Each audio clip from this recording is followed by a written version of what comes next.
I think even though G2 is a sleeping giant, my hot take for this year is that they won't make it to Worlds. What? So I think I don't think G2 will make it to Worlds this year. I don't think they'll ramp up as well as other teams. All right, Mr. Dylan, do you have any words to say to this? Because that does feel like a hot take. Yeah, like it would make sense to me that he would say something like that. I think he has a lot of experience having super teams and not qualifying to the World Championships. But I think that's something I don't have as much experience with. So I think, like right now, they're top 4. If they lose today, I think it's top 5 in week 2 of the Winter Split. I think that's a pretty good achievement. And I hope their year goes well. That's very wholesome. You know, a little jab here, but still a great approach. Well, you're playing them today, so with this clip and your feelings about it, is it maybe a little bit more personal, or will you just take it like another day in the office? Okay, memes aside, I actually think they're a pretty good team. Okay. They've been playing pretty well. They were actually the best team we did play in scrims moving into the split. So, yeah, I think they're playing pretty well, and I think today will be a pretty good match, yeah.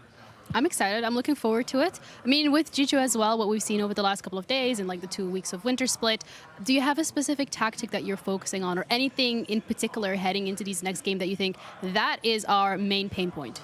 I think maybe just having our draft skill a bit better into the game. Okay. I think we are ahead in all 5 games.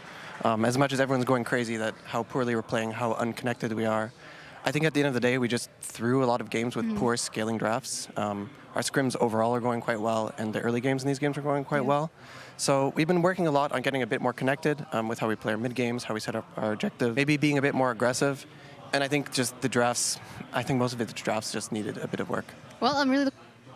All right, a lot of super teams, but not qualifying to that world stage. What do you have to say about that? I mean, I don't think he's wrong. I mean, it's true, but I mean, I appreciate that a lot. I mean, of course, I know Dylan for a long time, and we shared the stage for a long time, and I think that this type of banter is needed. I think the league needs it, and that's a bit of what I want to bring. And a lot of my banter as well is to mainly pass a message to the players that G2 needs to be seen as just a team and not with this mystical unicorn team that you just have no chance from the get-go.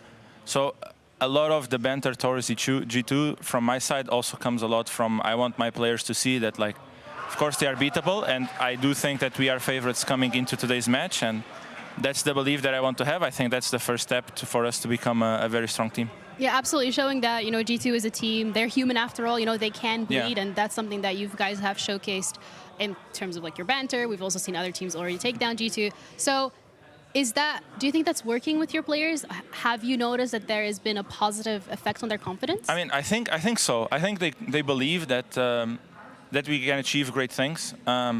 Beating G2 is not one of them. Achieving great things has to be qualifying to international events, winning championships, and I think they believe in that, and winning today would just be a step in that direction. But more than that, I do have the feeling that naturally, and especially Closer, also brings that a lot to this team, and his confidence kind of spreads a bit to all the teammates. So I wouldn't say it's because I'm doing it. It's mainly because of Closer capabilities as a leader and whatnot. Would you say that coming into today's game, I mean, you already touched upon the fact that you guys are the favorites. I mean, we're looking at the standings. You guys have been doing really well. Would you say that's your prediction too, that you guys are going to be walking away with the win? Yeah, I mean, I will never go into a match and thinking that we will lose. Of course, that in terms of gameplay and the names we have, it's impossible not to have respect for G2. But we think we are in a better form right now. We think we are a better team, and so it wouldn't make sense to not believe that we'll take the win today. Yeah. Thank you so much for your interview, and I also thank you for the philosophy, respect, but also a little bit of banter. Yeah. I appreciate it. We need it. We have to. If with that banter I made 10 people more watch the LEC, then it's good for my job as well. Yeah. So, like, it's part of it. At the end of the day, it's an entertainment business, and the goal is to entertain. And now with such a big Spanish and French communities watching the scene, we just have to make sure that we give them the entertainment that them as audience deserve by coming here every week and putting insane numbers on every co-stream and official stream. Thank you so much. I'm looking forward to the match. Thank you. I think we're all looking forward to the match. I'm looking forward to this entertainment that we deserve. Now, if this match is bad, I think what Gyotto is saying is we don't deserve too much entertainment. I'm going to be honest. So Gyotto has adjudicated that we don't deserve to be entertained if the game is bad. But it is GIANTX up against G2. A win here for GIANTX locks them in playoffs into our top 8 because Rogue have 5 losses. SK obviously have 5 losses as well, which means we wouldn't be able to have 9 teams tied at a 5-4 scoreline, which would be the minimum you could get if you get 5 wins. Nah, that's way too complicated. You guys don't need to know that. You get 5 wins, you're into the playoffs. That's all you really have to care about. Yeah, see, the thing you, as the audience, don't know is that backstage, Medic was doing theorems to figure out if his math was correct. Well, I was trying to make sure, like, if we didn't have 2 teams at 5 losses, would you have the possibility of a tie still? And you would. 9 teams could still be 5-4. Anyway, doesn't matter. Let's get into the draft. Pythagoras would be proud, but we are into the draft. A squared plus B squared equals me confused squared. Rumble and banned away by G2 alongside the Victor. GIANTX on the red side will remove Draven and Skarner. GIANTX have 100% win rate on red side so far in the LEC Winter. Yeah, I'm curious if the Varus gets banned away here or what the kind of the priority is coming into this, because I think we've kind of seen the poke Varus and the flexibility it offers with the on hit as well has been really stellar, and also just offering that mixed damage can help out with if you want to pick up things like the Mbessa or start to flex around some of that AD damage. But big question marks here. It's going to be the Maokai, so I wouldn't be surprised with the first pick Varus coming through. It doesn't really surprise me if G2 do go there. It does feel like Victor and Varus fall in the first pick positions. Akali currently the hover for BrokenBlade. The only thing is, how comfortable do you feel going towards something like the Kalista as Hans Sama? Because there is also a, hey, let's go for something like, well, Cassante or Rumble. Well, Rumble's gone because they may be trying to bait Noah into going for the Kalista himself, because Noah is a Kalista player, and then they answer with the Draven. So looks like they're just going to go with the Varus instead. GIANTX actually anticipated that possibility. Banned out the Draven themselves. It is the Cassante. We've been seeing a lot of B1 Cassante, the safest blind top laner in the world, probably the safest blind pick in the game right now is that Cassante, and BrokenBlade will be piloting it for the first time in winter. Lot did say a lot in an interview. Gonna have to get used to that. Lot said that he thinks BrokenBlade was his idol. It was his like role model when he was growing up as a top laner, and so now getting to play against him on the LEC stage is a big step up, and Lot's been having a great split so far in my eyes. We'll see how well he can do against the top father, who hasn't been as such so far in winter. Varus and Jayce, though, are the locks for GIANTX to kick us off. I think BB did have a great performance on the Cassante, though, so not fully surprised he'd go back towards it. Also great in the lane swaps, which I feel like G2 are trying to set up for, because especially with the Jayce taken and the Varus, probably looking for some sort of poke composition. So if you can start to rotate around the map, you nullify some of these strong lanes, and even going for the Zyra as well, another champion that can work very well on some of these early dives. So definitely feels like G2 going to opt in towards an early lane swap. So what, maybe you just go for scaling for Hans Sama in this sort of situation, go for something like the Jinx, so then you don't really have to answer into a lot. I mean, look, there's poke galore. We know exactly what GIANTX are going for. You can see the Nidalee come out once again, this time for closer.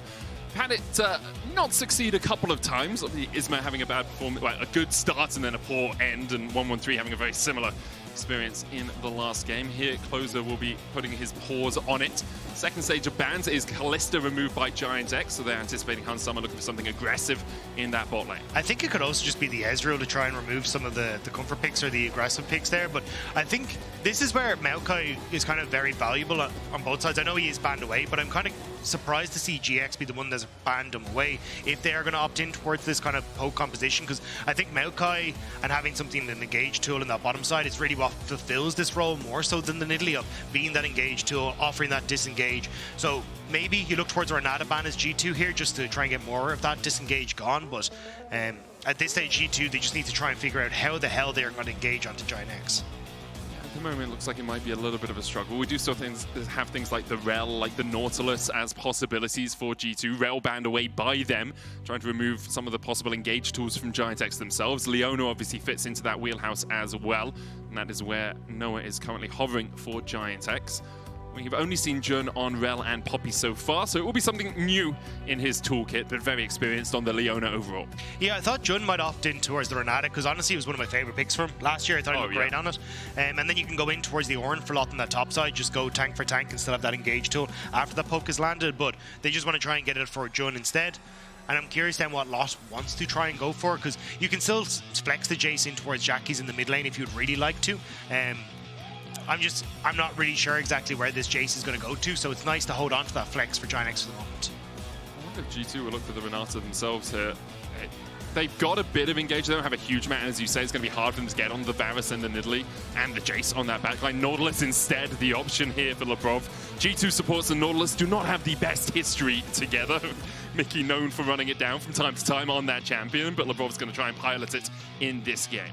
Yeah, I like this flex here. You move the Jayce up the top side, go for the Smolder here, because Nautilus isn't really going to cut it as just your solo engage tool, right? It's one member where you're probably going to have to flash in realistically to get in range of a lot of these champions. So as long as you've got a similar flash cooldown, you're going to be perfectly fine. So I like what GIANTX have. Play at range, just look for the poke and force G2 back. And G2 have not been the cleanest when it comes towards objective setup and team fights. And this is now a composition G2 need to execute perfectly on if they want to try and beat GX. Yeah, it's easy to look at the compositions in isolation and be like, oh, well, they both have equalish amounts of engage, right? The Leona can ult from far away, the Nautilus can do a similar thing, but when you look at the range advantage for GX, which you're highlighting so well, Dagda, that's where things really come to the fore for GIANTX in terms of compositional strength as well. If G2 ever try and step up, it's like you're eating a bunch of poke from the Jayce, you're eating poke from the Varus, you're eating so much poke as well from the Smolder as he scales up, so it is going to be very difficult for G2 unless they find good flanks, or unless they're so far ahead, they can just butt their heads through the oncoming storm. Yeah, I think that's why we'll probably see some sort of a lane swap coming through to say, hey, look, Lot very vulnerable on dive situation, BrokenBlade not as much. You can try and look for something special, but we're gonna have to figure it out as we start to get into this game. G2 versus GIANTX. Let's get into the action. G2 sitting mid-table. Something we don't often see for them. GIANTX sitting at the top, something we don't often see for them either. A single win will take GIANTX into the playoffs. For G2, they need a couple more.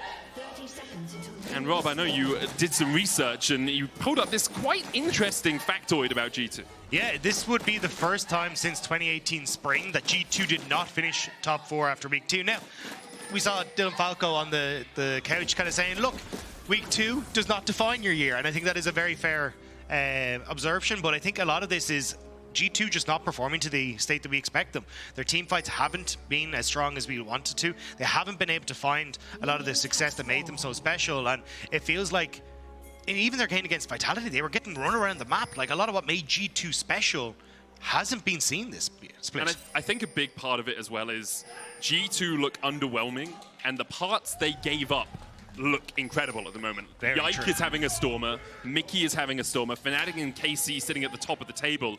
It would be okay in some people's eyes for G2 to be failing a little bit. It's like, oh, they've got new players, it's fine, it's understandable. You're going to falter a little bit at the start as long as you come to the fore as the split goes on. But when the parts you replaced are then succeeding in other places, it becomes so much harder to see the vision behind it. We are only in week 2 though, and we see normal lanes here in the early game. Yeah, I think it's also the fact that we're not getting the same level of map play and understanding where they need to be in the map for G2, which comes down to kind of a shot calling thing as well. So it feels like, look, obviously new team, new players, they are going to learn how to operate within the system that G2 works, but it's been a bit of a slow pickup rather than a bit of a faster pickup that I would have expected coming in towards, you know, the end of week 2, pushing towards week 3. But there is more time. And G2 still very comfortable, it looks like, in pushing towards that playoff spot. It's just a case of making sure you get there and then solving those issues as the year goes on. Let's see how well they can solve those through the next few months. If they do make it to playoffs, as you kind of expect them to. Sitting at 2 and 3 right now, with Rogue already having 5 losses, SK staying on 5 as well as Caps and Jackie's are trading in the mid lane. Caps going back for another auto attack. Has to flash early. Jackie's was ready and actually got a heal off closer as he walked by, so he's going to have a massive health advantage here in the lane. Yeah, nicely done by Jackie's, just looking for the trade, because that E on Corki early is terrifying. The shred that comes through and the damage that can get churned out is nice, but Jackie's holding his ground and manages to turn that one back in his favor, holding the flash, now getting the heal. He's in a great little spot. Jackie's running Grasp as well in the mid lane. We see bot lane, Jun going in onto Hans Summer. Hans down to about half HP. They'll trade back onto Noah, and SkewMond's coming in from the side. Hans Summer having to cleanse away, but Jun's burnt his flash now, and the flash route coming out from Labrov. Jun goes back in. Ignite is ticking on Hans. Jun might even be able to get the first blood he secures it. He's going to pay for it with his life as Labrov and SkewMond decided to focus down Noah first. Jun will die to the tower. I think it's SkewMond that gets the kill. Yeah, the first kill is going to both supports, but still nicely done, at least for GIANTX to get that turnaround for something. But I think this has been the trademark of Noah and Jun. They are really loving to play aggressive in this bottom side, and you can see here, really hoping to get the kill into Labrov as he went underneath the tower, but just not quite able to make it happen. SkewMond taking a little bit of time. They have Nidalee on the side, so they think they're safe here. Try and go for the play. Get on towards Hansama. Get the slow field, and Jun with the flash forward. It's a good cleanse from Hansama, also with the pot running to make sure he's okay. Labrov just flashes forward then, knowing Jun has no real escape, but just unfortunate timing. They thought with Nidalee on their side of the map, they were going to be safe, but SkewMond able to get into position to keep them in check. Greedy a little bit as well from Noah, flashing forward for that auto attack on Hans. If he got the kill, obviously it becomes a bit much more beneficial trade as Caps is losing massively to Jackies, who still has the flash, but here is Laure to save his mid, and now Jun is in for a world of hurt as well. Caps dies to the spear. A 2-for-1 exchange, a double over to SkewMond. This Zyra is going to be massive. 3 kills in the early stages, and GIANTX, these flashes just are barely not working out for them every time. And now Labrov and SkewMond actually on a bit of a hunt for the Cougar as they go through the top side. Jackie's going to lose minions to that tower as well. There is a cannon. It actually looks like Jackie's might be there in time to pick up the cannon. We'll have another look at this mid lane play because Caps is on the losing side for a long time until help arrives. Yeah, so ends up just barely making it back. Great hook from Labrov though, managing to hook him under, or hook the Smolder underneath the tower. And Jun just roots Caps long enough. I think he would have died to the spear regardless, but I think Jun was dead either way. So still 4-2 now for G2. Nice little gold lead for themselves. A little greedy for Caps. Let's be honest, like, we praised this guy enough. Did you need to walk back in to try and get the assist? You know your wave's going to get pushed anyway by SkewMond and Labrov. So Caps are on the wrong side of trades so far with Jackies in the solo 1v1 matchup. Jackies is definitely getting the advantage and has a slight lead in terms of XP as well, about half a level for him and about 200 gold his advantage. But because G2 picked up those 2 kills in the mid lane, they have that feat of warfare, the first to 3 kills of either team in the game. They'll need 1 more feat if they are going to get the feat, the triumphant shoes. It's their soul point, you could say. You don't want to be defeated. Yeah. I'm there with you. Don't worry. Yeah, we're on the same page? Yeah. Good. Laure and BrokenBlade trading in the top lane here. Laure is on the wrong side of this. BrokenBlade brings in the Intoku's good flash from Laure to escape. Dodges the Q3 as well. In the end, it's flash for flash burn in the top lane. And jugglers are legging it topside. SkewMond going to find closer here. 6 here as well. Yeah. Suppose it's going to take a chip. Faded Ash is sitting on SkewMond already. Jackie's getting chased out by Caps, but we've seen Jackie's on the beneficial side of these trades in the past. Caps still trading forward. Mom called. Jackies needs a little bit of assistance, while in the bot lane, Labrov is being engaged on by Jun. The Zenith Blade went forward. Noah trying to put the damage down with the piercing arrow as well. Caps going to pick up some honey fruit towards the top side. Noah now slowed up. Labrov looking for a little bit more. Jun still doesn't have the flash. The hook's going to land, and Caps is here to join the party. Noah falls. Hansama secures it.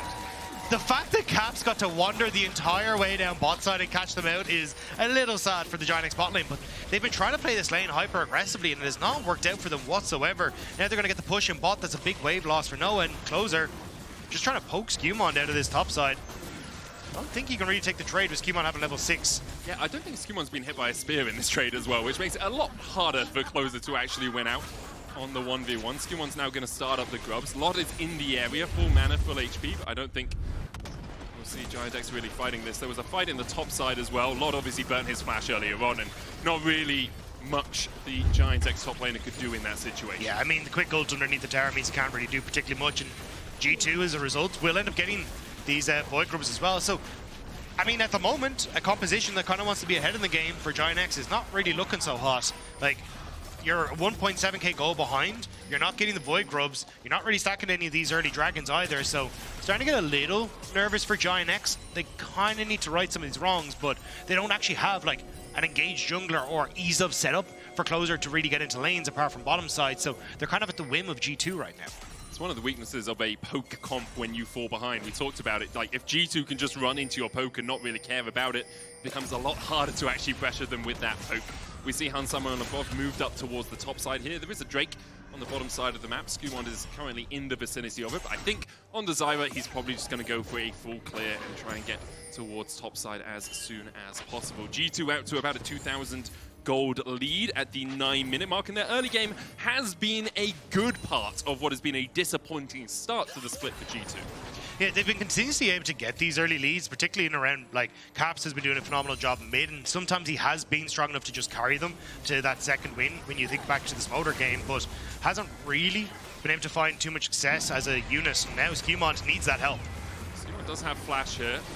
Has his ultimate as well, puts it down onto Jayce, doesn't land the knocker, but you can already see the damage coming out from SkewMond, lands the root on the backside, Caps going in with the Valkyrie. Jayce will flap his way to safety, but even though SkewMond was caught, didn't burn a summoner, did burn his ultimate. Those Strangle Thorns taking half of Jacky's HP because the Leandries is already complete. Yeah, nice fancy feat from SkewMond, and as you said, the DPS is there with the Leandries, but it's just GIANTX forced away. And again, it's another objective going across to G2, and this is what we were kind of pointing out with the Atacon, only 20%. Like, objectives have not been the best for G2, both in the setup for themselves, the ability to get, like, Labrov into position and BrokenBlade into position, but this has been a nice early start for them, and if they can continue this, they're in a great little spot. Really strong position so far. Blue across the board at the bottom. Those gold leads ticking over for G2. And smallest one is Caps in the mid lane, who has been coming a bit of scupper to Jacky's, who's currently sitting at 77 stacks, trying to get himself towards that fateful 225 mark. Not as powerful as it once was, but still a very strong point for the Smolder. For GIANTX, I think a lot of people have been wondering how long this run of form could continue, as BrokenBlade is going to get chased down by Lots and Closer here.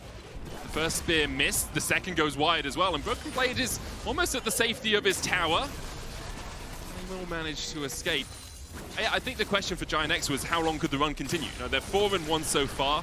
They've had some difficult matchups, right? They've been able to pick up a win versus, I have to look this up because I'm going to get them confused, a win versus Carmine Core. They lost to MKOI. But these next two games, I think, are the regular season deciders for GIANTX. They have G2 and then they have Fnatic at the start of next week. If they pick up both of these wins, they end out their split playing up against Vitality and SK, I believe.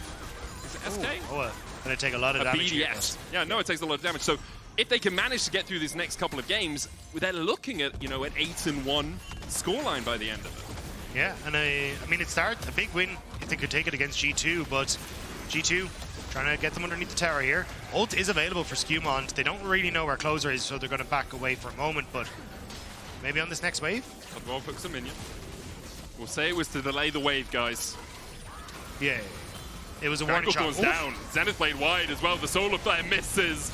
Noah underneath the tower, basically in a bouncy castle. Closer trying to come in from the side as well. Labrov flashes away from the piercing arrow. Jun solo, Han Summer finally able to join the party, and he'll happily accept a couple of kills. Gets one of them, the other goes to SkewMond. The flash away from Jun should be able to get to safety with this blast cone. The question is, will G2 chase him? With the grubs up, they might just turn their eyes to those. Yeah, I think they're just going to back off towards the grubs, but that was a little messy from G2. As you said, Hansama couldn't really get involved for a large portion of that play, but when he did, came in at just the right time. Jackie's going to have Labrov show up in his lane and going to lose a chunk of his HP. Is called. Jacky's does still have the flash. I think this is more Labrov making sure that Caps can get the wave in. It's also Jackie's just CP'd in, and now it's the reset, and Caps has his teleport to come through. So really good job by Labrov, because now you just guarantee there's no presence on top side, and that's 6 Void Grubs. And on average, G2 have had less than 3. So at the moment, this is going great for G2, and I think this is where you were talking about, like, what's expected of the run from GIANTX. I think we're kind of giving crap to G2 for their objective setup, but GIANTX at times have been a little wishy-washy around those as well. I think that's what Movistar Koi did a good job of exploiting. So I think the fact now that you're not really getting this early advantage and you haven't really been able to set up for objectives, and even the composition, this is really going to show a step up from GIANTX if they can turn this game around, because they really need to do some fancy work here. BrokenBlade going all out, pulling Lot back, flash away from Lot early on. Didn't want to get hit with that Q3, and BrokenBlade winning out the trade in the top lane, has that Frozen Fist already complete, while Lot is still just piecemealing together some items, trying to get towards his first. BV should be able to get another plate up here as down here as well. It's going to be almost a 5,000 gold lead for G2. 13 minutes in. An exemplary start from them. Obviously, a lot of it gift wrapped by the fact that SkewMond was able to pick up early kills, get that Leandries early. But SkewMond's done a really good job of actually snowballing with that. Solar Flare now in the mid lane. But you can see, even though they have the CC chain on Caps, Jackies and Jun have to be cautious because Labrov and SkewMond are just working as a team and poking their noses in wherever they can. I think Cap should just set up an Airbnb at this stage because there's a lot of folks that are visiting him in the mid lane pretty consistently. Short visits, so at least he make a bit of cash out of it, but he has had a ton of attention and not really much has come up from it. Whereas when you look at SkewMond, 2 quick visits to the bottom side of the map and he's stellar. You're already got your Misfortune in a good spot as well. And for a composition that's supposed to be poking winning lanes, G2 are the ones that are coming out in favor of turret plates and now turrets as well once they get this. Feels like they'll play for this top tier 1 and then reset, look down towards that dragon with the grubs as well. This is going to fall incredibly quickly. Great hook by Labrov out of the Zenith Blade. Oh, that's the Nautilus highlight clip right there. Labrov lands it perfectly, but Jackies is on the chase now. Labrov is going to get shut down. Good knock-up as well as Jackies is being forced to chase a little bit further. Grasping Roots coming out. SkewMond and Han Summer will escape. The tower still stands, importantly for GIANTX. In the end, it is just an exchange of supports. But it could be an exchange of a different tower instead. So Caps is pushing in mid, but now BrokenBlade is pushing in bot. And Laure is doing his best to use every movement speed ability in Jayce's kit to try and get to one of these. But no Demolish on BrokenBlade. Still has 6 Void Grubs. May just be able to take it. Has the Esport Gauntlet for the Sheen procs, but no, I don't think it'd be enough. Didn't block the accelerated shock blast, so his caster minions die, which means you lose, you gain extra tankiness on the tower because there were no minions near it, meaning BrokenBlade might have to wait for another wave before he can push in and take this turret. Closer on his way across, Labrov and SkewMond once again teaming up to try and get vision around this Drake. I don't think GIANTX really want to fight this. They're still looking to scale. Jackie's 100 stacks away from that 225 mark on the Smolder. G2. Fantastic spot. Get the first tower. You can still have your Corki go up, clear out that top side, and once you get Dragon, reset, look for the tier 1 tower on top side as well. And it just feels like GIANTX, again, because you're a poke comp, you can't really step foot in here. Like, who's really going to tank it? Jun has already shown how squishy he is. And now Cap's going to go up 1v1 against Jackies, and I don't think he wins this anymore. Yeah, the Phosphorus Bomb doing so much work. Caps as well with that Gatling gun, reducing the armor and Madrix. This Jackies with some fancy feet to dodge to the side, but that tower is pretty much done for. A light sneeze will blow it over. I think that rocket and then a flash Sheen proc would have killed Jackies there. So very lucky that he didn't get hit by that. Now Closer going to come in, heal from Mom, heal from the Nidalee. Still Caps drawing more attention towards topside, which is kind of working out well for them because with Rift Herald in just a couple of seconds, he gets cleared the wave, should be able to reset and pick up if he wants to, or even interrupt here. Oh, gets hit with the spear though. Closer was already retreating. If he'd gone forward, I think perhaps would have had a little bit of pressure. I don't know if GIANTX knew where Han Summer and Labrov were because they had just based in mid lane, but there's no vision down the river, right? So they could have been moving up towards this top side, and Labrov has been in all the right places at all the right times so far this game, at least to protect Caps at every available opportunity. Yeah, I think particularly Labrov has had a great game. You already kind of highlighted the micro with some good hooks, but he's actually been really good at following SkewMond around the map here, making sure that they are in decent positions. So even when you get the plays on mid towards Caps, you already have that protection. Again, with Labrov with some great hooks. So shout out to him because he's had a spectacular game. And I think he's kind of the one that a lot of people were looking at as, hey, look, you need to quickly come into form here on G2 because we don't expect any slouches. But Labrov is showing that he is a very good sport and needs that the fans to kind of appreciate it at times. Yeah. I mean, it's one of those, we talked about the start of the split for G2 and how GIANTX have been playing, and we said, well, you can't really judge from only 4 games or 5 games. It's kind of our jobs to judge after a few games, but also for support. We listen and only players. judge here. For players, sometimes you just have a few bad games. Sometimes your meta read is bad, sometimes you're not feeling the champs the way you usually would feel the champs, and things can come a cropper. Now, one game doesn't change all of that, but one game is a good testing post, a good plumb line, I think is the word I'm looking for. I'm going to pretend it is. Yeah, a good plumb line to see how good you are for the future. Barometer, that's the one I'm looking for. Entirely different thing. I was trying to go back to, I think it was second year science where you try and find the exact middle point of something with a plumb line. I was like, I don't really understand how that works in this scenario, but I'm following you down this weird rabbit hole. Measure. Yeah. You know, good barometer. Labrov Caught out a little bit, perhaps not the best measure of how he's been playing this game. The solo player down, he does flash away, but he's hit by Mom. Strangle Thorns into the bullet time, almost kills off Noah, who does still have the flash. All out from BrokenBlade. The blast cone back, BrokenBlade looking for Noah, and gets onto him. Noah unable to escape the clutches of BB, but now BB's in the middle of 3. Hansama flashes the wall, and Nidalee goes extinct. G2 find 2 and will back away. I'm sorry, is K'Sante just allowed to 1v4 now? Is that the way this game has gone? Because we don't comment on K'Sante, man. Is it? Oh, there is no problem in the top Unending lane. Despair. Is it Unending Despair? It's Unending, oh, okay. Yeah, Iceborne got Unending Despair. Such a broken combination. Okay, That's really the problem there. Really he just sat in the middle of them, and then eventually Hansama was like, ah, yeah, you did the dirty work. I'll come in and take a pop shot here and get the kill. Like, that was insane. Yeah, yes, it was. And BB is ahead. But he's not that far ahead, guys. he was 1-0-1 like this. Yeah, ahead of K'Sante. Yeah. I mean, the fact that, look, you kind of get this was actually really good from Jackie's. Predicts essentially Labrov is going to have to flash out, smack bang in the middle of Mom, ends up picking up the kill. And at this stage, I was like, oh, well, I mean, BrokenBlade has kind of just helped Jackie's get over the wall that he wanted to get over to. Sure, he's brought himself with him. But, like, the stun doesn't matter, he still manages to get the attack down, then gets the flick back, follows up onto Jackie's. Closer now gets moved into Hansama's range, and BB, sure, he's got some fancy feet to dodge a little bit, but like, there's no way he should have been able to do that. I agree. We'll say that Smolder wasn't stacked up because Noah has no flash. Depth Charge going to chase him in. Pathfinder away by BrokenBlade, still gets the knock up onto Jun. Stranglethorns though, down onto 2 members, Lot knocked up by it. Already Jun is down. And G2 are already knocking on these tier 2s. 19.5 minutes in, they have an 8,500 gold lead. And yeah, it's looking pretty bad for GIANTX getting to those 5 wins and guaranteeing a spot in playoffs. Yeah, I mean, I think as well, a lot of people were kind of going, hey, where do GIANTX land? Because G2 now, Fnatic later. Like, you kind of were hoping GIANTX would come out with a big game for themselves and say, hey, look, we deserve to be in that conversation. Because the last time was, what, summer 2023, where they finished 2nd in the league and losing to G2 in finals, at least back when they were Excel. And I think that's really where people were hoping and fans were hoping to see them return to, but it's going to be a little bit of just a speed bump. We still have to wait to see what the rest of it is, but certainly a speed bump if they lose here to G2. And it was a bad start in this game for them, so you can't judge how good they are as a team from the fact that SkewMond had Leandries at like 12 minutes, right? Sometimes that just happens.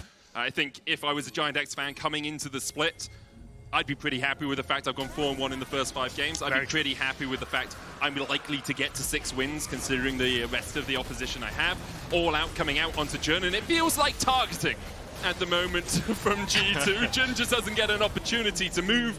He is the primary and pretty much only engaged for GIANTX, so as soon as he's gone, it becomes a lot more difficult for GX to play the game. Yeah, now they just get to take up the top side, and it's not only the fact that you lose Jun, it's you lose the person that can actually set up your vision and clear out vision and make anywhere on the map safe for you. So you can see GIANTX are kind of just like sitting here, there's no place like home, hoping that, well, G2 just don't run into them here. Hoping that one player does and it's not broken. Please, Hansama, please just make check the boat. He's just doing it himself. They're like, there has to be more. BB would never step up like this, but no, he's just, this is chill. Very willing just to tank all of this damage for now. Has those upgraded plated steel caps as well. Chain laced somethings as we see the Artican about to fall here for G2. Mom called by Jackie's topside. Stranglethorn's going down. Closer's already dead. The smite now secures voracious Artican. And G2, we talked about that 20% Artican percentage before this game. It's risen a little bit, at least. You don't want to do the maths. You were telling me you were the maths guy today. It's 5 games. They've got 1 of them. They've now got 2 of 6. What's the maths on that, man? You're the math guy.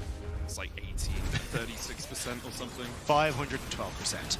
But yeah, this was just Closer stepping up, and again, they're so split here as GIANTX, and it's really difficult because G2 control the area, so you can't really get into position to jump onto key carry, or sorry, to get a damage onto key carries, and your damage is pretty negligible, whereas G2 are fairly handily able to jump in on top of you, and Closer was trying to get the poke down, but a good ult from SkewMond just forces him into G2 and into his death. We'll go 32%-ish. There's a decimal there. I can't do decimals. Solid round numbers. That's why I like League of Legends. Wherever they're decimals in League. I love how I could just one-gut you at any point in time on the cast. No decimals, man. 3.2 is basically 3,200 gold lead right now for Hans Sommer. A 3,700 gold lead for SkewMond on the Zyra. Has a Banshees and has a pause. I think I see Jackie's looking at his monitor. Has it gone grayscale, mate? That's happened a few times for your team this game. Only once for Jackie's. And we have the obviously the initial investigation in progress. We'll be going back into the game shortly, I hope. That's what I heard my producers say, but I'm not going to promise you that, because it still says GIANTX have initiated a pause and players conducting ready checks. Oh, that does mean we're going into the game shortly. Nice. Yeah. I don't think it matters.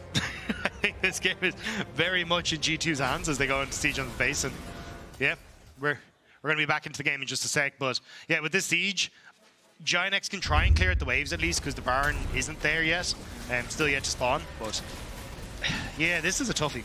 I mean, it's also, how do you defend against guys that have a second life? Yeah. You know? We're gamers. We're used to having no life. These guys have 2 of them. I don't understand. What do you mean? My Stardew Valley is my second life. It was like an MMO sim that was called Second Life for a while, where people would like go to offices and such. I never really got into it. Pretty happy about it. My life is League of Legends. This double inhibitor is going to fall here for G2. 14 kills to 4, 23 minutes in. Labrov looks for the hook. Noah has to flash away. Solo player going wide as well. Noah's going to land the Chain of Corruption on towards K'Sante. He'll withdraw. The false life buying him a trip back to the fountain. Lickety split. G2 will back away. They've got in 2 inhibs. It was greedy to go for more, but I feel really they were just trying to burn sums. Yeah, and at this stage now, you've got pressure mid, pressure bot, and a minute, just over a minute until Baron. So, hey, let's go siege on towards top side. And then we can always just fall back to Baron with all the pressure that the map is going to offer. So, again, it's kind of just this slow death for GIANTX. And it's not so much that they aren't trying to do stuff right now. It's just the composition doesn't let you once you are this far behind as a poke comp. I'm just trying to, like, how do you play it? You farm up, you get Smolder 3 items possibly, you get Varus 3 items possibly. Yeah. But even then, you get through K'Sante, man. And you just can't do it. But it's also like, the champion itemization just works out in your favor, G2, because you want to go for BT on the Misfortune as well, so now your poke doesn't really stick. Yeah, sure, if you can get onto caps, but that hasn't really been happening. So you kind of just get to play at will here. And BrokenBlade is so damn tanky that they're just ignoring the towers and going straight for the face. It's like, yeah. Yep, steal away the red. You can see super minions pushing in the bot side. There's super minions in mid as well. Jackie's has pinged that he's on his way to catch that super minion wave in bot. Closer and Lot took the fast route here, and I don't think that's the way you want to go. Jun coming in from the side as well.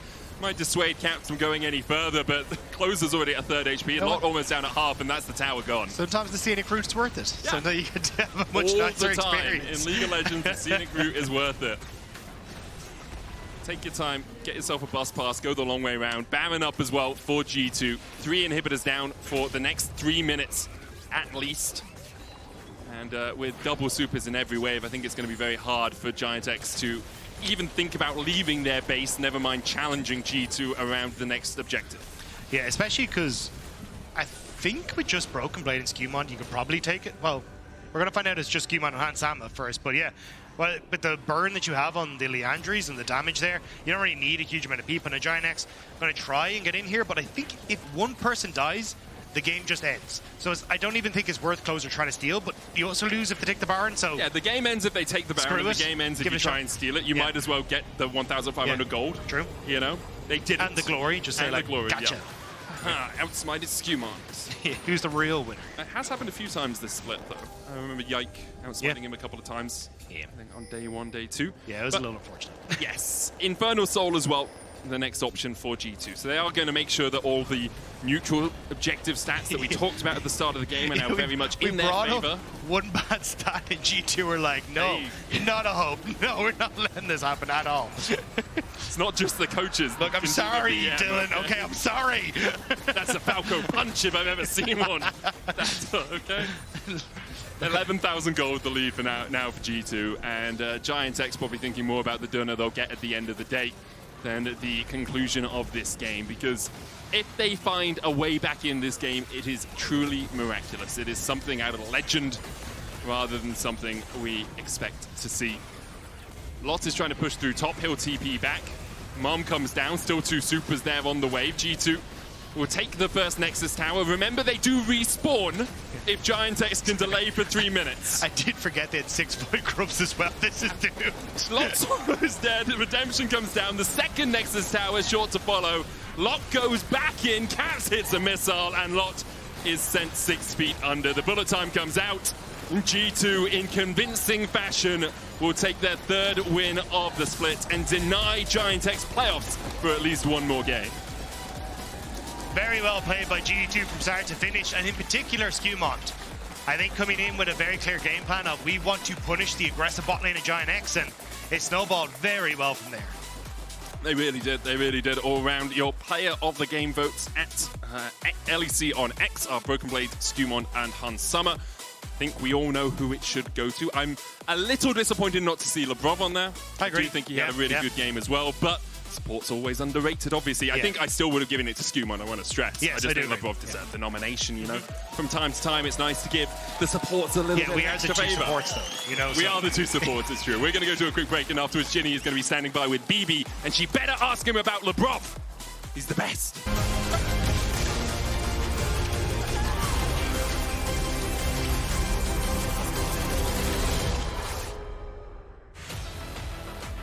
Welcome back to the LEC. Giniro standing with BB from G2 in the Marriott Bonvoy post-game check-in. G2 has a win. You guys won against GX after some of the interactions that we've seen online. How does that feel? I'm very happy we won convincingly. I think Giants is a very strong team. I think SkewMond was on fire today. It was a very nice game to play. Was very easy as well because we were so ahead in the early game. So it was nice. Humble king, right? Exactly. Good to know. Let's talk a little bit about Lot particularly. I'm not sure if you are aware, but Lot also coming out of that Turkish league and looking up to you as a player who's really put that country on the map.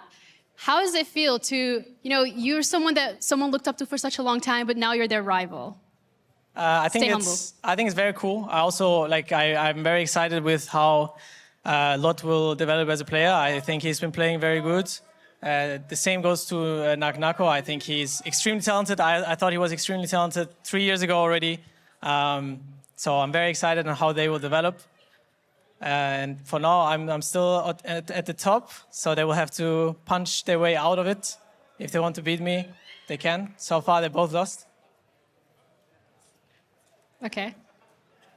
Yeah, you're good? I'm good, yeah. Yeah? I just had a little beef going on. Do you guys want to get into a fist fight on stage? No. No? Like he has to fist fight On the Rift? KC today. Yeah, he's going to need the good luck for that one. Talking about G2 particularly and how you're talking about players developing, I want to talk about G2 developing as well. You guys have been ramping up a little bit. This game felt really strong. You guys were on objectives. It felt like you were on the same page. You were not necessarily throwing that mid to late game. What's different? I'm not sure. I think we just needed a little bit more time. We are definitely a fresh team. Even if you have a lot of veterans on the team, we still need to find how we click well together, and sometimes it takes a little bit longer. So I'm still very, very confident that we're going to win, as we do always. I think the process is always there. I think the determination is also there. So I'm very confident that at the end of the split, we'll be on top. But yeah, there's still lots of stuff to learn. Always humble, always looking forward to. I think the league right now has really good teams. Yeah. I think KC, Giants, very strong teams. Fnatic, very strong. Obviously, looking forward to playing them more. Okay, are you going to say that G2 is going to make it to Worlds? Exactly, what? Do you think G2 will make it to Worlds? Of course, I feel like that's a given. Hey! They like that. Well, thank you for your time for the interview. We are going to be heading over to the desk for a little bit more on that game. So, Laure, take it away. Thank you, Ginny. Feeling blessed by the words of the top father here after this G2 victory. And guys, I'm not going to say they're back, but they're better. A completely different face from G2 today. And I do feel like it starts from the synergy we got from support jungle. Something we've mentioned for BDS, but it was the case for G2 as well. Yeah, if there are 2 things you've heard us talk about G2, it's bad objective fights and bad jungle support synergy. Both were awesome this game. Right from the start of the game, these 2 really just slammed into action. I think that Labrov and SkewMond had a clear plan. I think it leveraged around strong early lanes, and they didn't miss a beat. Yeah, and just really, as if you're a G2 fan, you take a deep breath of relief. Finally, we see For what now. this team can do. Yeah. This team is built to win. This team is not built to be shaky in the middle of the pack. They really are searching for the trophy. And I think seeing SkewMond and Paris finally show what was promised, I think is a great sign as a G2 fan. What was the main difference here? Did it come from the composition? Did it come from like isolated champions that they were playing? What Gonna do you say, think? look at this little devil in disguise. Look how Caps is baiting. When you play a high-tempo jungler like Zyra, getting 2 early kills like that, you snowballs your clear out of control. So SkewMond should really be thanking his mid laner for baiting so masterful in this fight. When you get 2 kills like this on Zyra, you saw him, he was permanently invading the Nidalee. The Nidalee usually does the invading, but Zyra was just so fast and so strong that Nidalee couldn't do anything. And, you know, we got to speak to SkewMond just the other day, and he was talking about, you know, the pressure of stepping into this, but also, like, the positives of stepping into that position, learning so much.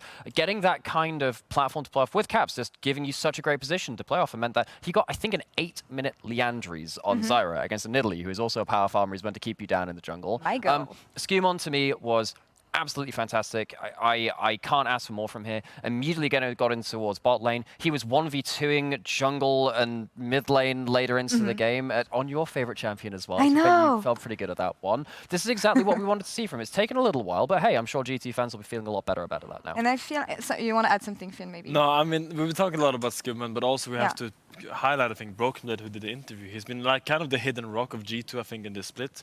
And they've kind of been putting him on Cassante. Maybe that's what they need right now to keep getting these wins, But this Cassante was so strong today. He was permanently having pressure against this Jayce. Usually it'd be a big Jayce to have kind of the strong laning phase and snowball into these pokes. But he didn't even get pushed against Cassante. And I think that shows BrokenBlade's experience compared to the rookie of a lot. But I feel like we never doubted the ability that BB had to carry games. Same for Cap, same for Hans. I'm not saying that I doubted the youngest players, but I feel like they didn't get off of the right foot here in the LEC. And especially for SkewMond, making his debut in the LEC, struggling as much for me, that is the confidence boost that he needed for the rest of this And season. I'd really love to focus onto some of the stats we have here on the full screen too, because I think the Cassante does something really important for the team. It allows them to have a stable tank for objectives. That's all the dragons. That's the Baron, and that's nothing on the other side besides 1 tower. We had 2 complaints, jungle support and objectives. That is a full sweep of objectives, and that is a ridiculous amount of damage coming out of jungle, and a ridiculous amount of value coming out of Labrov as well. Both of our concerns really hammered home against one of the teams we thought would really hit them in that. Closer was talking a lot about how he respected Jun and the value he brought to the team. They had great objective play. This is a good win. I know it's sometimes hard to take things away from a single game. This is what we wanted to see, though. Player of the game here will be SkewMond. Shocker. A shocker on Zyra. Did we talk about Beautiful champion. Enough yet? No, I think I really like to see SkewMond on these high-tempo AP junglers, because in Europe we're kind of not really comfortable playing these. We see most of those EU junglers right now are leaning towards the tanks, but if you look at LPL and LCK, these AP junglers that clear so fast are still so popular, and seeing G2 being able to execute it at a high level, I think is a good sign. And AP junglers means we're going to see new champions in the mid lane. Hopefully. No, We'll you'll see get this in Corki, and you'll like it. Oh my god, I hope we won't. Anyway, that's all for us here for now. We'll be back in a few minutes. The blue wall is getting ready on stage. Stay tuned. Versus Heretics. I forgot about this, but it's fine. Woo!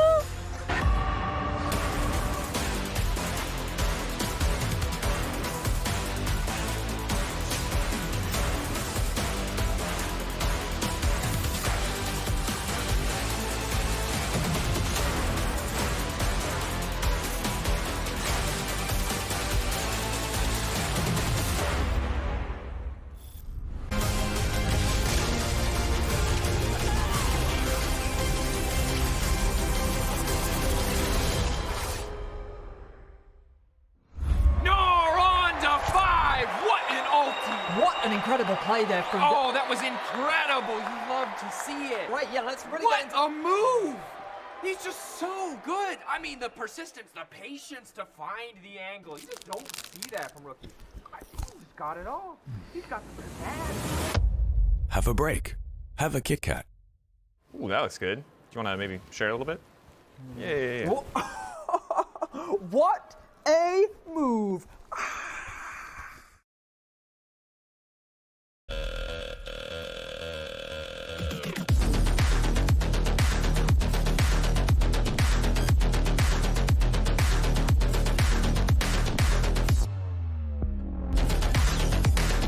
Wait, is he switching lanes?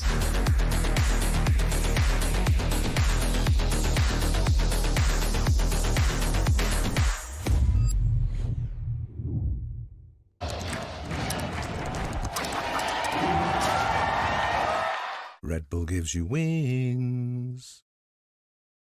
The human body was built to move. Not trapped at a desk in one singular posture for 12 hours a day. It's time your chair evolved. This is Secret Lab Titan Evo. Ergonomically engineered for you, gamers, hybrid workers, artists, backing your every move.